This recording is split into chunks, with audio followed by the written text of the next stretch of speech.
सुप्रभात, जोहार। आप सभी का मेरे चैनल में स्वागत है। आज हम लोग नागवंशी शासन व्यवस्था का जो मल्टीपल चॉइस क्वेश्चन आंसर जो होता है उसको आज हम लोग करेंगे। वस्तुनिष्ठ प्रश्न को हम लोग करेंगे। तो सबसे पहला क्वेश्चन है, प्रथम शताब्दी 64 ईस्वी में मुंडाओं की राज व्यवस्था किसे हस्तांतरित हुई थी? क्लियर है कि प्रथम शताब्दी का मतलब 64 ईस्वी में मुंडाओं की राज व्यवस्था किसे दी गई? ए चेरों को, बी नागवंशियों को, सी उरांव को और डी ढोकलो सोहोर को। तो जैसा आप जानते हैं कि मुंडा के बाद कौन शासन में आया था? नागवंशी लोग। तो हम लोग इसको लिखेंगे नागवंशियों को। इसका आंसर हो जाएगा नागवंशियों को। क्वेश्चन नंबर 2 देखते हैं हम लोग। निम्न में से किसने नागवंशावली तैयार की थी? ए मुकुंद मेहता, बी विल्किंसन, सी डाल्टन और डी बेनीराम। तो हम लोग ये लिखा हुआ नागवंशावली तैयार की थी। तो ये नागवंशावली जो है वो तैयार किया गया था बेनीराम के द्वारा। तो इसका आंसर हो जाएगा डी बेनीराम।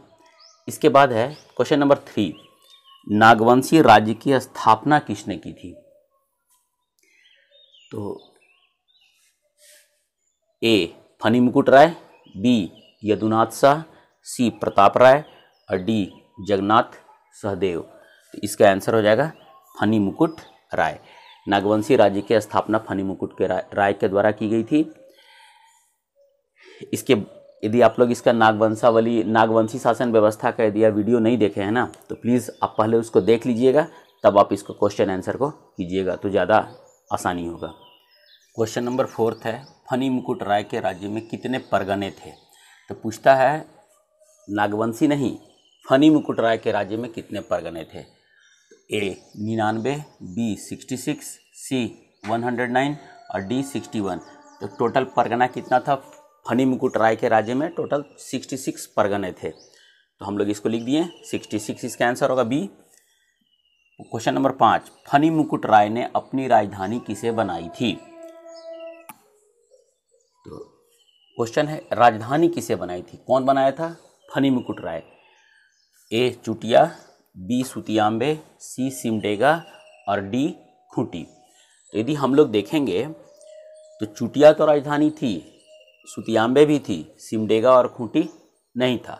तो इसका आंसर हो जाएगा बी सुतियांबे। किस नागवंशी राजा को नागवंश का आदि पुरुष कहा जाता है? तो आदि पुरुष किसको बोलेंगे? तो जो इसका सबसे पहला राजा होगा। तो यदुनाथ शाह, ए यदुनाथ शाह, बी दुर्जनशाल, सी फनी मुकुट राय और डी प्रताप राय। तो इसका आंसर होगा सी फनी मुकुट राय। फनी मुकुट राय के संबंध में कौन सा कथन सत्य है? ए यह पुंडरीक नाग एवं वाराणसी की ब्राह्मण कन्या पार्वती का पुत्र था, बी इनका विवाह पंचेत के गोवंशीय राजपूत घराने में हुआ था और सी इनका दीवान पांडे भौराय श्रीवास्तव थे। और ये उपर्युक्त सभी, तो ये ब्राह्मण कन्या पार्वती के पुत्र और पुंडरीक नाग ये दोनों इनके माता पिता थे। इनका विवाह जो है वो पंचेत के गोवंशीय राजपूत घराने में हुआ था, ये भी सत्य है। और इनके दीवान थे पांडे भौराय श्रीवास्तव, ये भी सत्य है। तो उपर्युक्त सभी। क्वेश्चन नंबर 8, किस नागवंशी शासक ने अपनी राजधानी सुतियांबे से बदलकर चुटिया लाया था? तो राजधानी सुतियांबे फनी मुकुट राय से रिलेटेड था, ये वहाँ से लाया गया चुटिया। तो ऑप्शन ए कहता है यदुनाथ शाह, बी कहता है प्रताप राय, सी कहता है फनी मुकुट राय और डी कहता है भीमकर्ण। तो इसका आंसर कौन सा होगा? तो हम लोग फनी मुकुट राय तो होगा नहीं, भीमकर्ण इसका नहीं किया था। तो हम लोग इसको देखेंगे कि ये प्रताप राय जो था ये लाया सुतियांबे से बदल करके चुटिया। चुटिया किस नदी के तट पर बसा है? तो ये रांची के पास में हम लोग को पता है। ऑप्शन ए कहता है उत्तरी कोयल, बी स्वर्ण रेखा, सी बराकर और डी इनमें से कोई नहीं। तो चुटिया ये रांची के पास कौन सी नदी बहती है? तो स्वर्ण रेखा। हम लोग इसको लगाएंगे स्वर्ण रेखा। किस नागवंशी शासक ने भौरों को अपनी राजधानी बनाया था? ये देखेंगे हम लोग, ये भौरों जगह है इसको अपनी राजधानी बनाया था? ए जगन्नाथ सहदेव, बी प्रताप राय, सी शिवदास कर्ण और डी भीमकर्ण। ठीक है, तो भौरों जो की है ये राजधानी कौन बनाया? तो ए इसका ऑप्शन होगा जगन्नाथ सहदेव। तो जगन्नाथ सहदेव ये नागवंशी शासक था जो भौरों को अपनी राजधानी बनाया था। क्वेश्चन नंबर 11, किस नागवंशी शासक ने खुखरा को अपनी राजधानी बनाई? तो हम लोग यहाँ पर देखें, पहला था सुतियांबे से बदल करके चुटिया लाया था राजधानी को, तो प्रताप राय। चुटिया कौन सा नदी पर बसा हुआ है? तो स्वर्णरेखा। भौरों को कौन बदला? भौरों को कौन अपनी राजधानी बनाया था? जगन्नाथ सहदेव। खुखरा को कौन बनाया था? तो भीमकर्ण, दुर्जनशाल। ऑप्शन ए कहता है भीमकर्ण, बी कहता है दुर्जनशाल, सी प्रताप राय और डी यदुनाथ शाह। तो हम लोग यहाँ पर देखेंगे खुखरा को कौन अपनी राजधानी बनाया था? तो भीमकर्ण। ठीक है, खुखरा भीमकर्ण। क्वेश्चन नंबर 12, किस नागवंशी शासक ने डोईसा को अपनी राजधानी बनाई थी? तो ये डोईसा हम लोग देखेंगे, ए शिवनाथ शाह, बी हरिराय, सी मुकुट राय और डी दुर्जन शाह। तो इसका आंसर होगा दुर्जन शाह। ठीक है, ये हम लोग, वो मेरे वीडियो में भी ये दिया हुआ है, इसलिए आप उसको पहले देख लीजिएगा, इसके बाद इसका आंसर कीजिएगा, क्वेश्चन को सॉल्व कीजिएगा तो थोड़ा आसानी हो जाएगा। तो एक बार फिर से हम लोग इसको देख लेते हैं।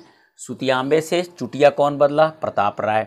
चुटिया कौन सा नदी पर है? स्वर्णरेखा। भौरों को कौन अपना राजधानी बनाया था? तो जगन्नाथ सहदेव।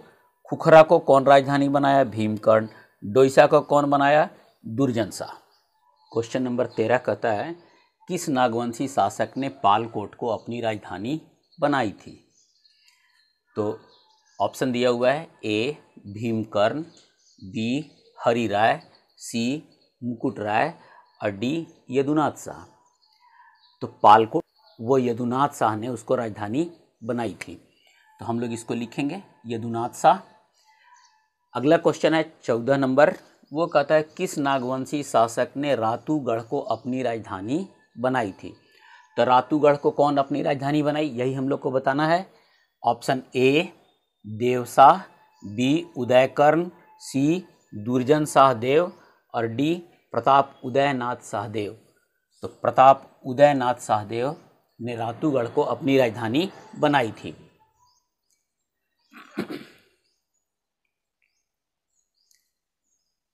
अगला क्वेश्चन नंबर 15, किस नागवंशी शासक ने स्वर्णरेखा नदी के समीप सतरंजी में अपनी राजधानी स्थापित की थी?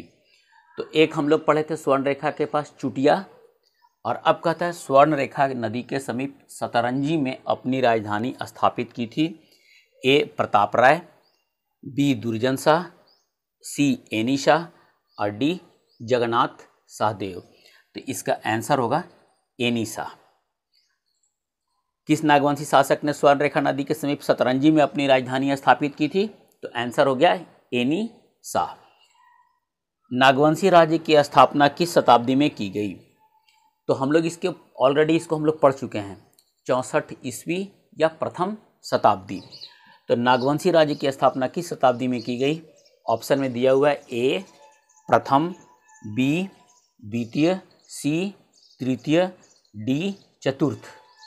तो हम लोग को पता है प्रथम शताब्दी इसका आंसर होगा, तो हम लोग इसको लगा देते हैं प्रथम शताब्दी। किस नागवंशी शासक ने भीम सागर का निर्माण करवाया था?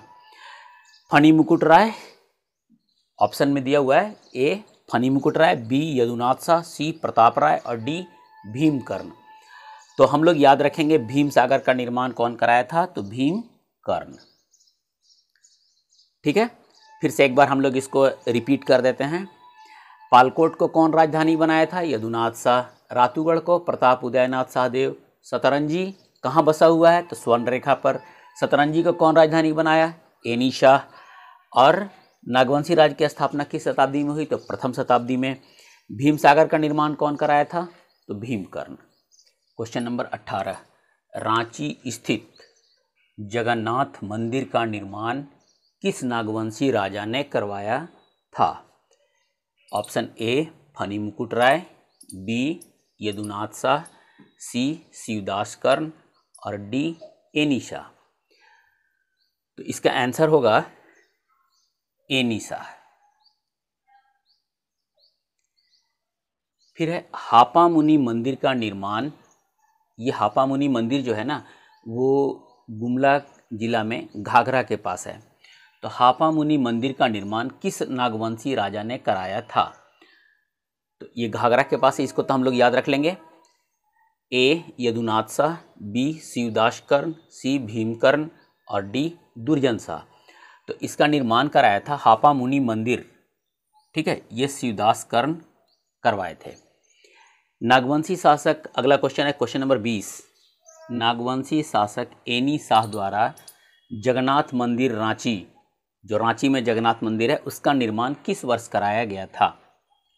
ऑप्शन है ए 1691, बी 1491, सी 1591 और डी 1768 ईस्वी में।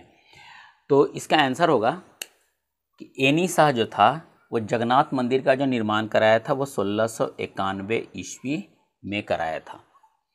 इसका आंसर हो जाएगा हम लोग का ए। नागवंशी राजाओं की राजधानी का सही क्रम क्या है? तो हम लोग इसको देखेंगे कि सबसे पहले कौन था? सुतियांबे, उसके बाद चुटिया और सबसे लास्ट था हम लोग का कौन? रातूगढ़। तो हम लोग ऑप्शन में ढूंढेंगे। रातूगढ़ तो चारों में लास्ट में है, सुतियांबे दो ठो में है, तो सुतियांबे चुटिया। इसके बाद हम लोग देखेंगे खुखरा, तब डोईसा, तब पालकोट, तब, तो हम लोग इसमें ए पे लगा देते हैं। तो सुतियांबे, चुटिया, खुखरा, डोईसा, पालकोट और रातूगढ़, ठीक है। सुतियांबे, तब चुटिया, तब खुखरा, तब डोईसा, तब पालकोट, तब रातूगढ़। तो आंसर हो गया ए।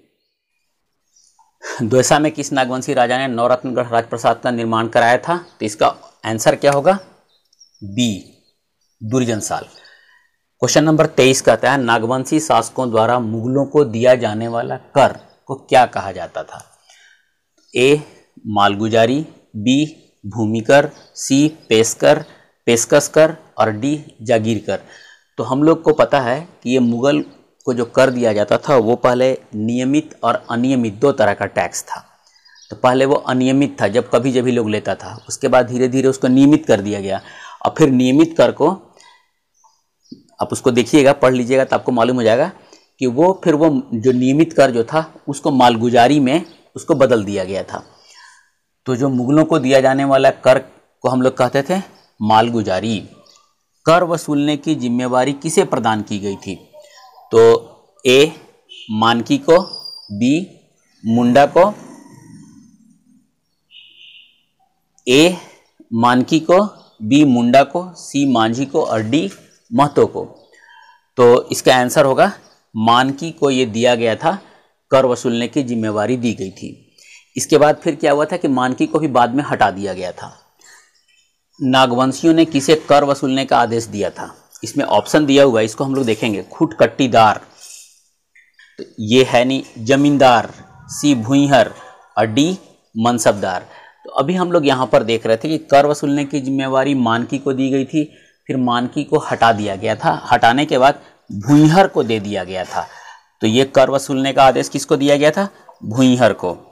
इसके बाद क्वेश्चन नंबर 26 कहता है नियमित मालगुजारी न देने के कारण निम्न में से किस नागवंशी शासक को जहांगीर द्वारा कैद कर लिया? तो ग्वालियर के किले में 12 वर्ष कैद किया गया था। जब वो 6000 रुपया देने को जब रेडी हो गया था, समझौता हुआ, तब जाकर के उसको छोड़ा गया था। वो कौन राजा था? तो ऑप्शन में दिया हुआ है फनी मुकुट राय नहीं है, बी दुर्जन साल, सी एनी शाह और डी भीमकर्ण। तो बी इसका आंसर होगा दुर्जन साल। दुर्जन साल को 12 वर्ष के लिए ग्वालियर के किला में कैद कर दिया गया था। कौन कैद कराया था? तो जहांगीर, ठीक है। और जब ये 6000 रुपया वार्षिक कर देने के लिए जब तैयार हो गया था, तब इसको छोड़ा गया था। क्वेश्चन नंबर 27, 1765 ईस्वी में ईस्ट इंडिया कंपनी को बंगाल, बिहार और उड़ीसा की दीवानी मिलने के पश्चात नागवंशी शासन किसके प्रति उत्तरदायी हो गई? तो 1764 ईस्वी में बक्सर का युद्ध हुआ था। इसके बाद 1765 ईस्वी में ईस्ट इंडिया कंपनी को बंगाल, बिहार और उड़ीसा की दीवानी मिल गई थी। तो उस समय में नागवंशी शासन किसके प्रति उत्तरदायी हो गया?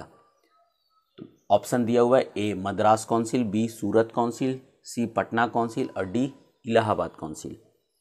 तो हम लोग यहाँ पर देखेंगे बंगाल, बिहार और उड़ीसा है, तो ये दे दिया गया था पटना काउंसिल को, तो इसका आंसर हो जाएगा C, Patna council. Question number 28, नागवंशी शासकों ने कौन सी उपाधि धारण की थी? तो पूछता है कौन सी उपाधि धारण की थी? रघुवंशी, सूर्यवंशी और महाराजाधिराज और कर्ण। तो हम लोग देखेंगे कि ये रघुवंशी, सूर्यवंशी, महाराजाधिराज नहीं है, ये उपाधि ये लोग धारण किए थे कर्ण का, इसीलिए वो राजा जो है वो भीम कर्ण अपना टाइटल रखा था, भीम कर्ण, तो ये कर्ण हो जाएगा। नागवंशी शासन व्यवस्था में पड़हा के प्रमुख को क्या कहते थे? मुंडा, नहीं, बैगा, ये पाहन का ये सहयोगी होता था, पाहन का काम था धर्म कार्य करना, पूजा पाठ कराना, तो इसका आंसर होगा मानकी, डी। तो इसको हम लोग देख ले एक बार फिर से कि बंगाल, बिहार और उड़ीसा की दीवानी मिलने के पश्चात नागवंशी शासन किसके प्रति उत्तरदायी हो गई? पटना काउंसिल। नागवंशी शासकों ने कौन सी उपाधि धारण की थी? तो कर्ण की। पड़हा के प्रमुख को क्या कहते हैं? मानकी। क्वेश्चन नंबर 30, नजराना या पेशकश का अर्थ नागवंशी शासन व्यवस्था में क्या था? ये नजराना या पेशकश कौन लागू किया था? तो मुगल शासक, ठीक है। तो ये नजराना या पेशकश को क्या कहा जाता था? ए, नियमित कर, बी, अनियमित कर, सी, दोनों, और डी, इनमें से कोई नहीं। तो इसको हम लोग अनियमित कर कहते थे, वो नागवंशी लोग अनियमित कर कहता था, उसी को नजराना या पेशकश कहा जाता था। वो हमेशा नहीं देना होता था, जब जब मुगल शासक जब डिमांड करते थे तो उनको ये नजराना या पेशकश पेश करना पड़ता था, जिसको हम लोग अनियमित कर के नाम से जानते हैं। क्वेश्चन नंबर 31, महाराजा दुर्जनशाल को ग्वालियर के किले में कितने वर्षों तक कैद किया गया था? तो हम इसके पीछे हम इसका जिक्र कर चुके हैं, वो कितना वर्ष था? 12 वर्ष तक। यही 12 वर्ष तक जब किया था, इसको ग्वालियर के किले में कितने वर्षों तक कैद किया गया था? 12 वर्षों तक। अगला क्वेश्चन है, दुर्जनशाल को कितने रुपये सालाना देने पर कैद से मुक्त किया गया था? ए, 6,000 रुपया, बी, 60,000 रुपया, सी, 1,36,000 रुपया, डी, 12,000 रुपया। तो इसका आंसर कौन सा होगा? हम इसके पहले हम लोग इसको जान चुके हैं, तो ये 6,000 रुपया सालाना देने को पर समझौता हुआ था, तब इसको 12 वर्ष के बाद कैद से मुक्त किया गया था। नागवंशी राजाओं ने पड़हा के प्रमुख मानकियों को क्या कहा? तो ये जो पड़हा के प्रमुख थे, ये लोग क्या करते थे? ये लोग शुरू में पहले टैक्स वसूलने का काम यही लोग को दिया गया था, कर तसीली का, लेकिन बाद में वो एक जो पड़हा का प्रमुख था मानकी, उसको भूइहर कहने लगा लोग, जो टैक्स वसूलने का काम करता था। तो इसका आंसर हो जाएगा ए, भूइहर। ये जमींदार नहीं है, मनसबदार नहीं है, खुदकट्टीदार नहीं है, तो इसका आंसर हो गया भूइहर। नागवंशियों की शासन व्यवस्था कितने स्तरीय थी? तो हम लोग यहाँ पर देखेंगे, एक स्तरीय तो थी नहीं, 2 स्तरीय भी नहीं थी, तो ये थी 3 स्तरीय थी। क्वेश्चन नंबर 35, नागवंशी राजा द्वारा जनता से जो कर लिया जाता था उसे क्या नाम दिया गया था? ए, पंचावटी, बी, हाकिमी, सी, ए और बी दोनों, और डी, करेला। तो पंचावटी और हाकिमी ये दोनों कर था, जो ये लोग नाम दिया था नागवंशी राजा लोग, जब इनको कर देना स्वीकार कर लिया गया तो ये लोग कहा पंचावटी नाम दिया और हाकिमी नाम दिया इस कर को, इसलिए इसका आंसर होगा ए और बी दोनों। तो हम आशा करते हैं कि ये वीडियो आपको बहुत अच्छा लगा होगा। यदि अच्छा लगा होगा तो लाइक और शेयर ज़रूर कीजिएगा, और यदि आप मेरे चैनल पर नए हैं तो प्लीज़ चैनल को सब्सक्राइब ज़रूर कीजिएगा। पूरा वीडियो देखने के लिए बहुत बहुत धन्यवाद।